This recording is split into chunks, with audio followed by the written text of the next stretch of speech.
Well, good morning. I stand before you today with one unmistakable message about Operation Epic Fury. America is winning, decisively, devastatingly, and without mercy. Under the direct command of President Trump, the War Department unleashed this operation early Saturday morning, just 4 days ago, which means we need to remember two things.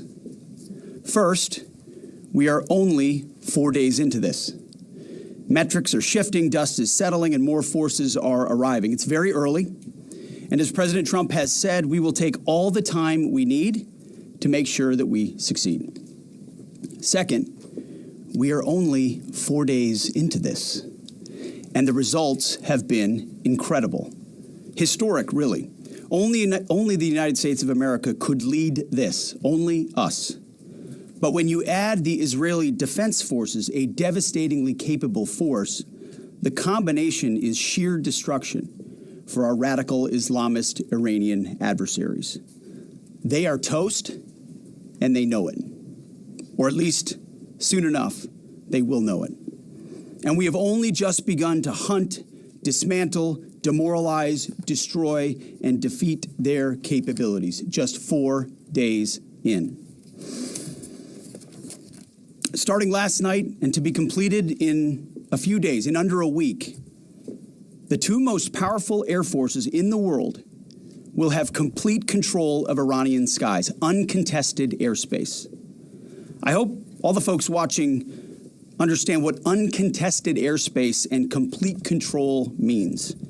It means we will fly all day, all night, day and night, finding, fixing, and finishing the missiles and defense industrial base of the Iranian military, finding and fixing their leaders and their military leaders, flying over Tehran, flying over Iran, flying over their capital, flying over the IRGC, Iranian leaders looking up and seeing only U.S. and Israeli air power every minute of every day until we decide it's over.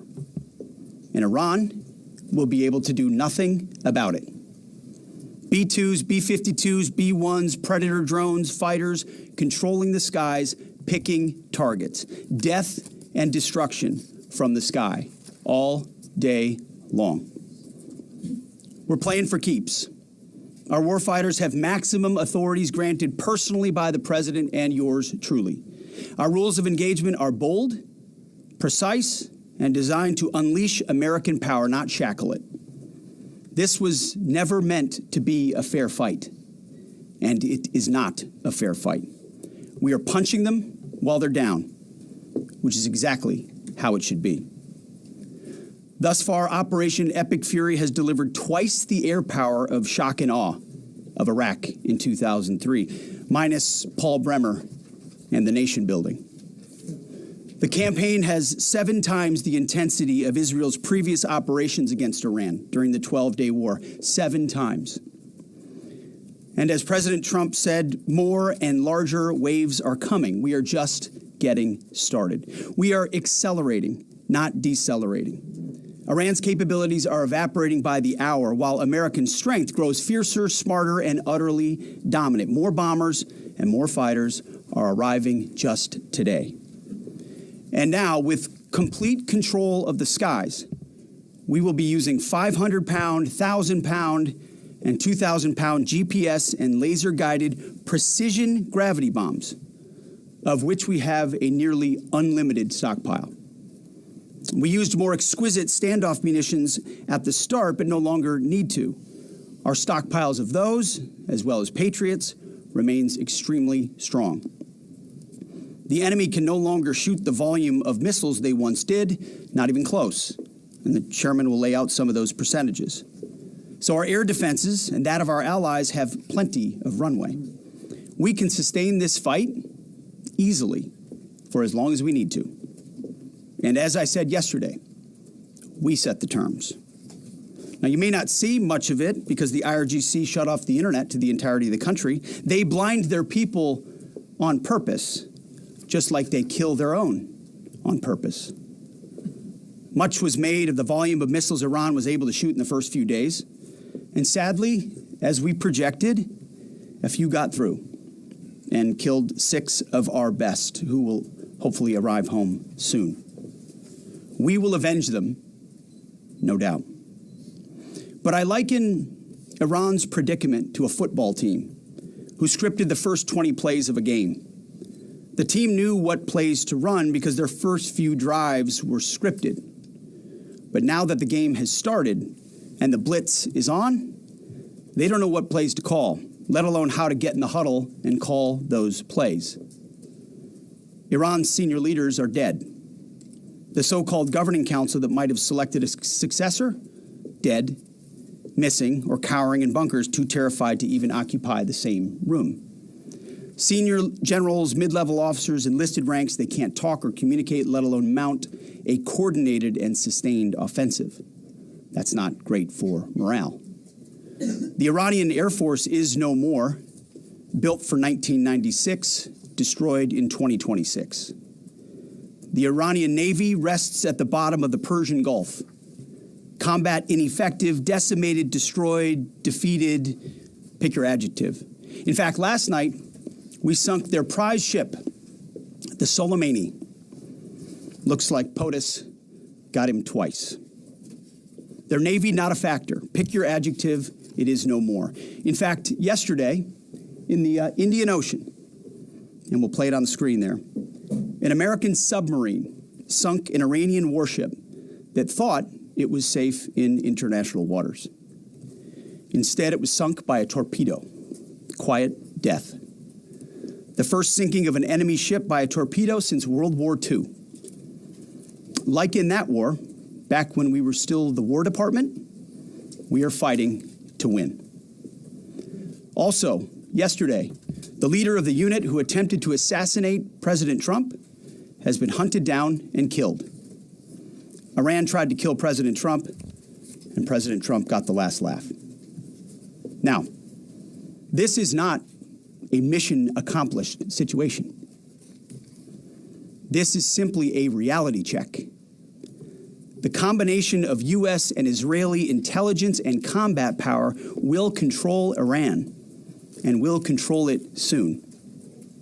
Sure, Iran will still be able to shoot some missiles, and still be able to launch one-way attack drones at civilian targets, and their proxies will attempt to attack our embassies, bases, and soft targets. They are terrorists, after all, and they need to target civilians because they can't fight toe-to-toe. But we will find them, and we will kill them. This is what the fake news misses. We've taken control of Iran's airspace and waterways without boots on the ground. We control their fate. But when a few drones get through or tragic things happen, it's front page news. I get it. The press only wants to make the president look bad, but try for once to report the reality. The terms of this war will be set by us at every step. As I said Monday, the mission is laser focused. Obliterate Iran's missiles and drones and facilities that produce them, annihilate its navy and critical security infrastructure, and sever their pathway to nuclear weapons. Iran will never possess a nuclear bomb, not on our watch, not ever. And this is why President Trump's moral clarity on Iran today is so vital. Unlike the past, where vague red lines and endless negotiations let Iran fund terror and inch ever so slightly toward a bomb, this president sees the threat plainly and acts decisively. No more half measures, especially when Iran is at its weakest. No more letting Tehran play for time while our people pay the price. His leadership ensures that we finish what we start and that we protect our warfighters by crushing the enemy before they can strike again. Our offensive operations, refined through months of relentless preparation, are unstoppable. And our defensive efforts are unprecedented. We have from the start put the protection of our troops ahead of everything else. Before we very publicly built up offensive combat power, we quietly ensured that our defensive posture and power was in place. And as we built up offensive combat power, we moved the vast majority of American troops, over 90% of Americans that were on our bases, what we say off the X, out of the range of Iranian fire. Our defensive shield is equally formidable, the most sophisticated air and missile defense network ever fielded. Thousands of Iranian missiles and drones have been intercepted and vaporized. Tens of thousands of American and allied lives protected. We have pushed every counter-UAS system possible forward, sparing no expense or capability. And like I said, this does not mean we can stop everything, but we ensured that the maximum possible defense and maximum possible force protection was set up before we went on offense. In closing, as President Trump told German Chancellor Merz yesterday, Iran negotiated in bad faith, stalling, scheming, and preparing to strike. And we acted decisively to defend our people, our interests, and our allies. President Trump took bold action, putting America first, the kind of bold action that the American people elected him to execute. To our steadfast partner, Israel, your mission is being executed with unmatched skill and iron determination. Fighting shoulder to shoulder with such a capable ally is a true force multiplier and a breath of fresh air. We salute your courage and your contribution. 4 days in, we have only just begun to fight. America fights to win, and in Operation Epic Fury, we are. May God's providence cover and protect our troops always. And with that, I turn it over to the chairman. Thank you, Mr. Secretary, and good morning, everyone. Thank you for being here. I'm here today to provide the American people and those of you in this room an update on Operation Epic Fury. First, it's with profound sadness and gratitude that I share the names of 4 of our 6 fallen heroes, all from the 103rd Sustainment Command, U.S. Army Reserves out of Des Moines, Iowa. Captain Cody Cork, Sergeant First Class Noah Tegens, Sergeant First Class Nicole Amore, and Sergeant Declan Cody. To the families of our fallen, we grieve with you today, and we look forward to welcoming your family members home at Dover in the coming days. Out of respect for the other families, we'll withhold the release of their names until next of kin notification is complete. And either myself or Admiral Cooper will release those names as soon as we can ensure that all of those families have been properly notified. To our Gold Star families, to our wounded warriors and their loved ones, we will never forget your sacrifice. Our nation stands with you, and we are eternally grateful for your courage, your resiliency, your devotion to this mission and to our nation. As the Secretary said, we're 4 days in, 103 hours into this campaign. The operation was again launched with clear military objectives designed to dismantle Iran's ability to project power outside of its borders, both today and in the future.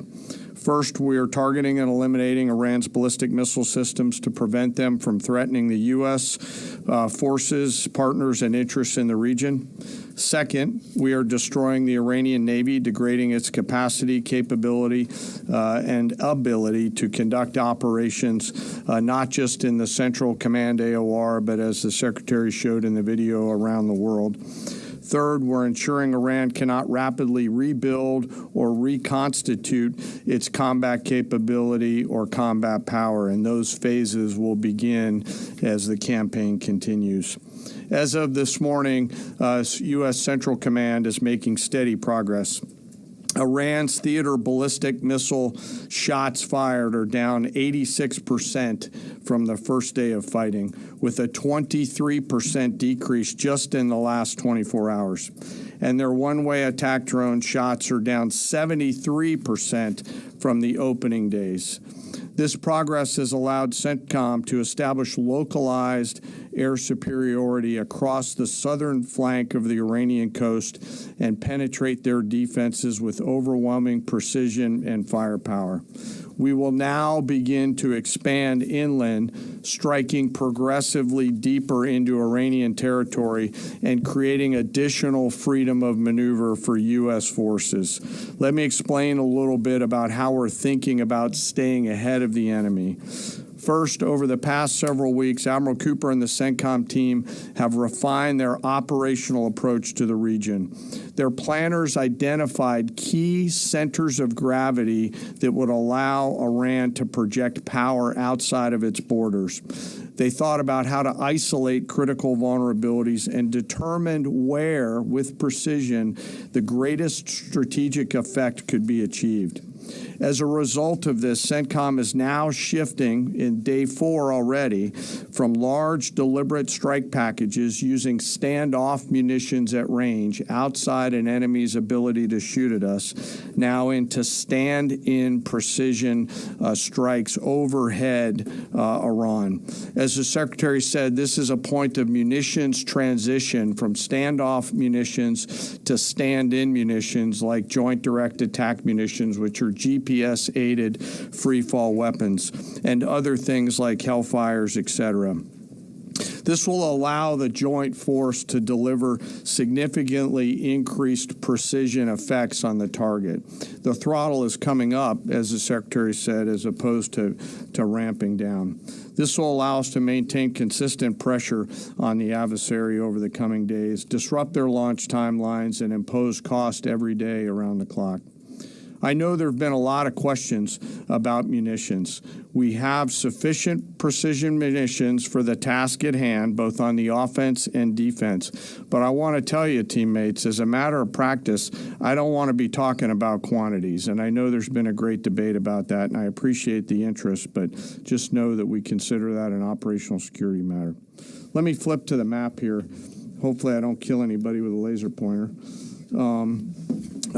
As I mentioned earlier, and for you with the camera right there, my friend, I hope I don't ricochet off and hurt you. Over the initial days, the U.S. Joint Forces continued to attack and attrit ballistic missile capabilities as well as integrated air defense capabilities along the southern axis. Along the northern axis, Israel and the Israeli Air Force has predominantly been working integrated air defense targets along the northern flank, as well as medium-range ballistic missile capability as well. From the sea, the USS Ford has continued to project combat power here, as well as the bomber pulses that we talked about in the opening days of this briefing. Along the southern axis, the USS Abraham Lincoln Strike Group has continued to provide pressure from the sea along the southeastern side of the coast and has been attriting naval capability all along the strait and up into the Arabian Gulf at a size and scale sufficiently to address the targets required. To date, we've hit over 2,000 targets, as Admiral Cooper said in his video last night. We've destroyed more than 20 Iranian naval vessels, including, in addition to the frigate outside of the area, one submarine, and effectively neutralized at this point in time Iran's major naval presence in theater out there. As the Secretary showed the video, for the first time since 1945, a United States Navy fast attack submarine has sunk an enemy combatant ship using a single Mark 48 torpedo to achieve immediate effect, sending the warship to the bottom of the sea. I want to remind everybody that this is an incredible demonstration of America's global reach. To hunt, find, and kill an out-of-area deployer is something that only the United States can do at this type of scale. Over the next 24 to 48 hours, CENTCOM will continue to strike infrastructure and naval capability, and we'll continue to assess our progress against the military objectives. It does take time for us to collect that information and to assess en route.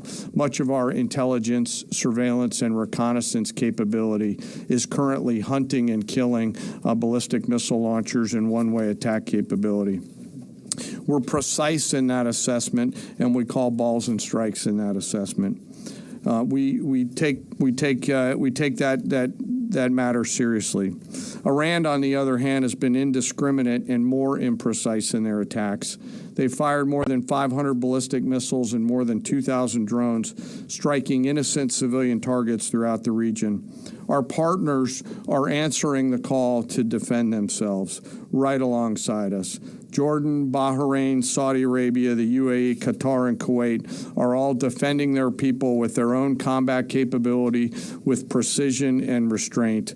Jordanian air defense crews recently intercepted a cluster of Iranian one-way attack drones headed to Amman.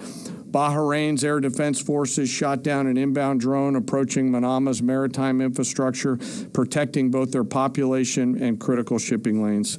Saudi Patriot batteries stopped a salvo of ballistic missiles aimed at energy facilities near Dhahran. The UAE neutralized multiple drones targeting Abu Dhabi's industrial zone, demonstrating speed and precision.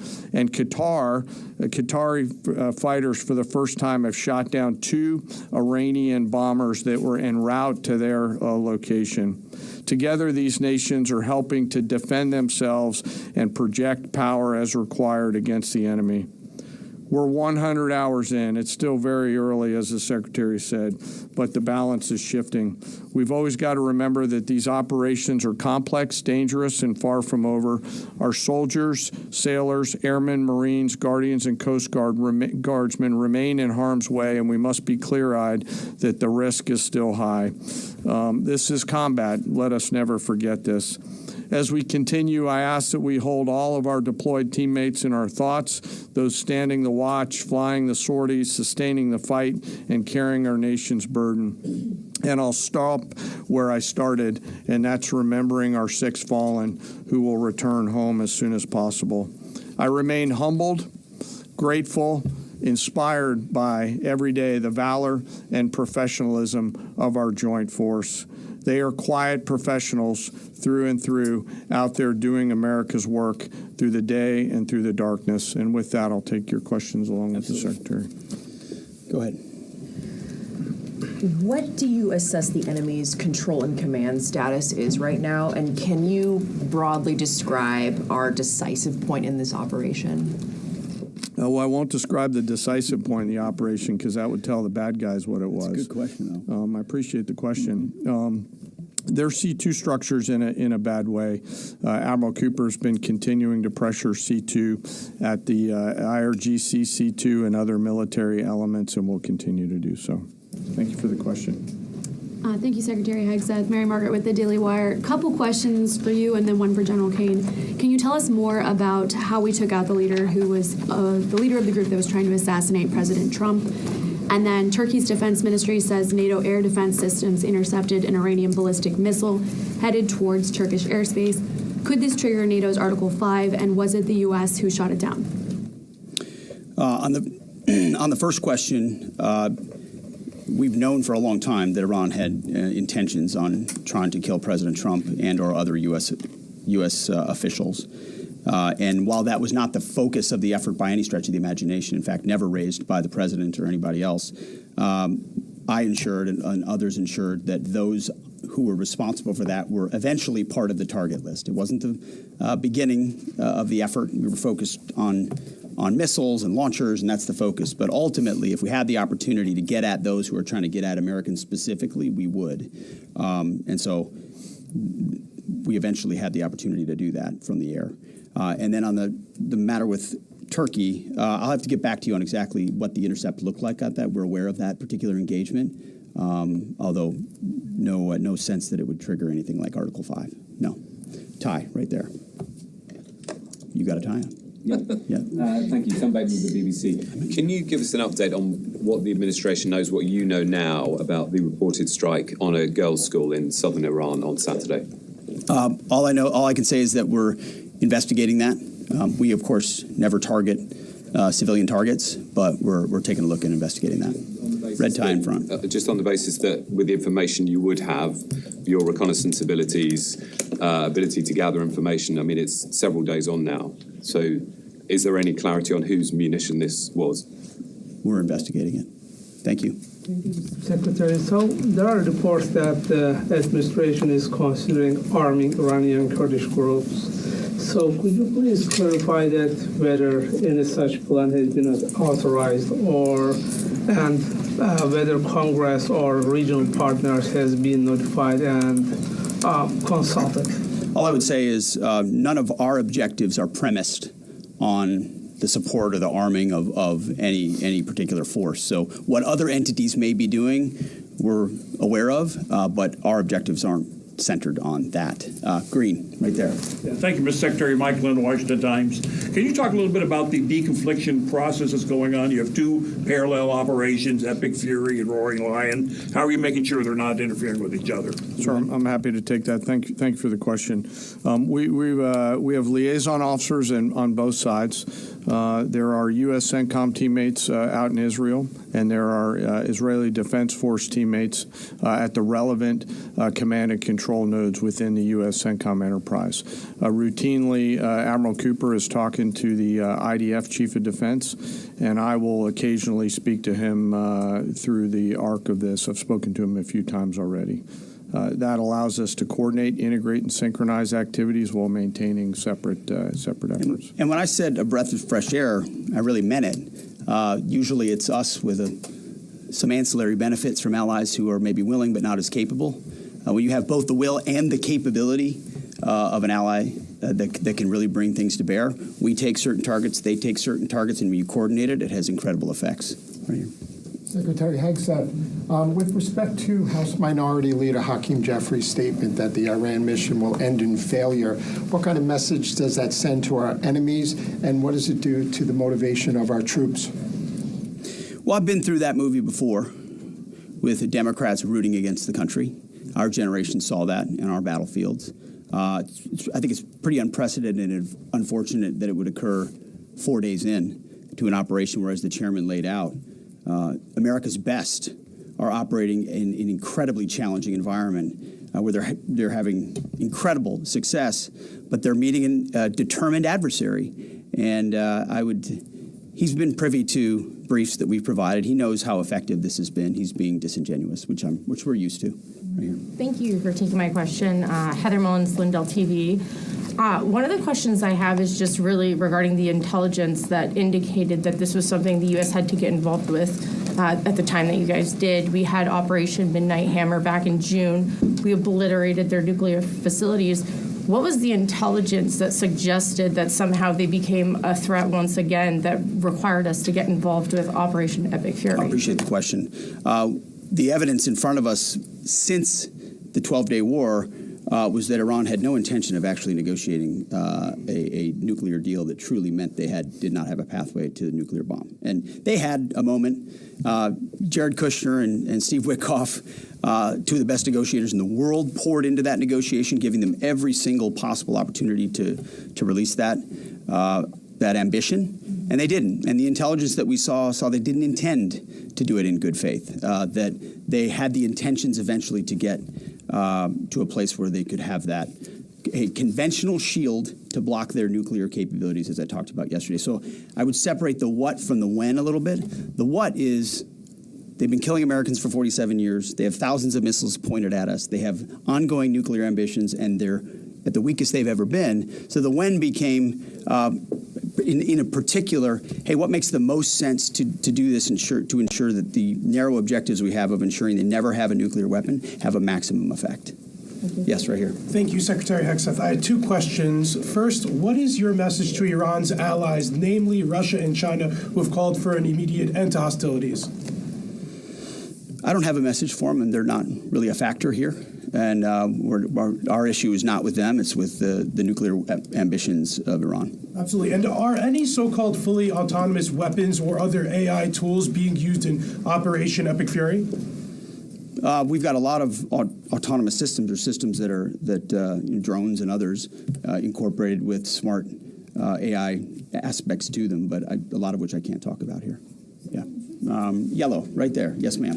Thank you very much, Mr. Secretary. As you know, China is accusing the United States of invading in Iran, a sovereign nation, and North Korea, which cooperate with Iran on nuclear development, has declared its commitment to protecting Iran. What is the United States' strategic response to this? And I have a second one. How many allies joined with the United States to fighting against Iran? Do you have any numbers? Well, I think what you're seeing right now is a response in the region to the belligerence of Iran and the willingness of them to target civilian airports, civilian hotels, civilian locations, civilian oil infrastructure of their Gulf neighbors who would have preferred not to be in conflict, didn't want to, but now realize that this is something that has to be dealt with. So whether it's UAE or Qatar or Bahrain or Kuwait or Saudi, on different levels, they're reaching out to us, whether they're going on offense, which they are, whether they're giving us additional access, basing, and overflight. We're working very closely and collaborating with them. Also on air defenses. The air defense capabilities of those countries are significant, and when combined with ours, and we coordinate, it brings simplicity to the shot doctrine, so we make sure we're using less munitions but being more effective with what we shoot at. And as it pertains to other countries, I'll sort of give the same question. They don't really bear on the case of Iran. We're going to deal with Iran's nuclear ambitions, and that'll send plenty of signals in the process. Right there. Purple. Are you going to help get Americans out of the region? Is the military going to help? Secretary, I have two questions. One question for you and the other question for Mr. Chairman. You ruled out that you are not engaging with the Kurdish forces, Iranian Kurdish forces, to incursion from the Kurdistan region to Iran. But now and today, Iranian said that under threat in the Kurdistan region, they said clearly if there is any incursion from the Kurdistan region, they will attack all the Kurdistan region and go war with the Kurdistan region. What's your comment on that? And a question for Mr. Chairman, given comments that the U.S. forces might be deployed if necessary, under what specific conditions would you determine that deploying U.S. boots on the ground is necessary, and how would such a decision support and advance your stated strategic goals? Well, I'm not going to comment on U.S. boots on the ground. I think that's a question for policymakers, and I don't make policy. I execute policy. I will say on the question in the back corner about helping Americans get out, first, it's a great opportunity to encourage everybody in the region to go to the State Department and register. Secretary Rubio's been trying to get that word out, and I'd ask you to help us with that, to have folks register. We've also opened up space available seats as C-17s and other airplanes come in to try to help folks get out. But that's really a State Department matter. But to answer your question, that's what we've been doing. Absolutely. Last question right here. Secretary Heggseth, thank you. Reagan Reese with the Daily Caller. You touched on this in your opening remarks, but I'm hoping you could expand on it a bit. It's been reported that Iran might be trying to outlast our ability to intercept their missiles. It sounds like you guys are saying they don't have the ability to do so. Is that the case? Can they outlast us in their ability to do that? Iran cannot outlast us. We're going to ensure through violence of action and our offensive capabilities and our defensive capabilities, as I said, that we set the tone and the tempo of this fight. That's why stories and speculation about different things that try to make it look like we're limited in what we can do. The only limits we have in this is President Trump's desire to achieve specific effects on behalf of the American people. And that's why we don't talk about, you can say 4 weeks, but it could be 6, it could be 8, it could be 3. Ultimately, we set the pace and the tempo. The enemy is off balance, and we're going to keep them off balance. And we know their ability to shoot versus our ability to defend. That difference gets wider and wider every day. Our defense gets better, their offensive capabilities diminish. As we are going into ammunitions that we, as we said, have tens of thousands of and can drop unlimited supplies on with even more effects than the standoff munitions we have now, which is why when we say the throttle's going up, the throttle's going up, and it's going to stay on high. Thank you all very much. Appreciate it.